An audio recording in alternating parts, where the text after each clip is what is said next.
Patay ang isang lalaki matapos pagbabarili ng dalawang itinuturing niyang anak sa Baseco Compound sa Maynila. Ang dalawa nagturuan kung sino ang may sala. May unang balita live si Jomer Apresto. Jomer? Susan, pinatay sa Baseco, Maynila ang isang lalaki matapos pagbabarilin habang nakatalikod. Ang mga sospek sa krimen, dalawang lalaki na itinuturing pa umanong mga anak ng biktima.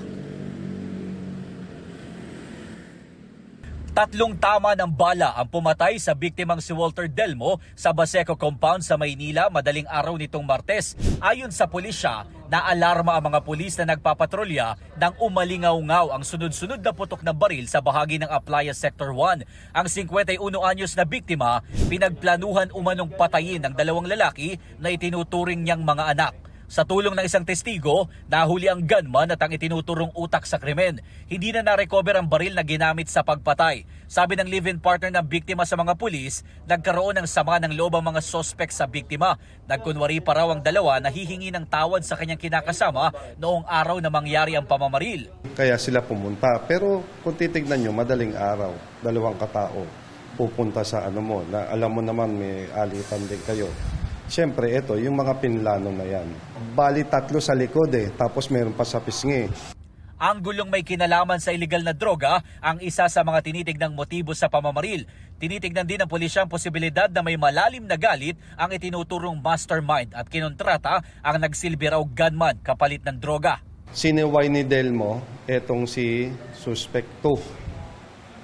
Dahil nangunguha ng mga barya doon sa mga computer shop doon. Nagkaroon ng sama ng loob kasi napahiya yung etong si Suspekto doon sa sinabi. Maaring maraming tao nung sinabi yon.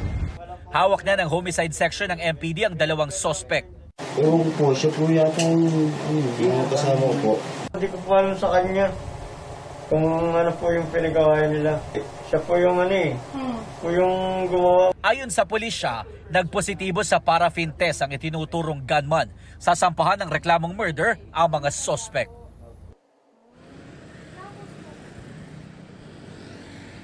Susan, I turn over na dito sa homicide section ng Manila Police District ang dalawang suspect. Nakatakda silang inquest mamaya para sa kasong murder. At yan ang unang balita mula dito. Ako po si Jomer Apresto para sa GMA Integrated News.